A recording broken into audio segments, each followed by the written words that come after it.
యాకోబు ఇశ్రాయేలు అయిన తర్వాతనే దేవుని ఆశీర్వాదం అనేది ఇశ్రాయేలు జీవితంలోనికి వచ్చింది.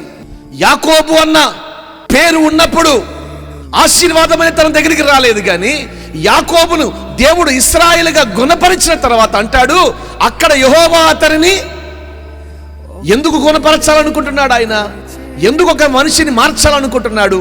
మార్పు చెందితే దేవుని ఆశీర్వాదాన్ని పొందుకుంటాం. చెప్పాలి గట్టిగా హల్లెలూయా. నీ పాత జీవితం నీలో ఉన్నంత వరకు దేవుని ఆశీర్వాదాన్ని నువ్వు చూడలేవు. సందేహం ఏమీ లేదు. నేను మరలా చెప్తున్నాను, నీ పాత జీవితంలో నువ్వు జీవించినంత వరకు అది లోకమా, పాపమా, అది తాగుడా, అది వ్యసనాలా, అది జూదమా, అది ఏదైనా, ఏ పాపము చేత నువ్వు పట్టబడుతూ బ్రతుకుతున్నావో ఆ పాపములో నీవు జీవించినంత వరకు సృష్టికర్త అయిన యేసు క్రీస్తు వారి ఆశీర్వాదాన్ని నువ్వు పొందుకోలేవు. ఇది వాస్తవం. నీ జీవితం మార్పు చెంది ప్రభు చేత నువ్వు గుణపరచబడితే నీ మార్పు చెందిన జీవితాన్ని ఆశీర్వదించడానికి నా ప్రభు సిద్ధంగా ఉన్నాడు.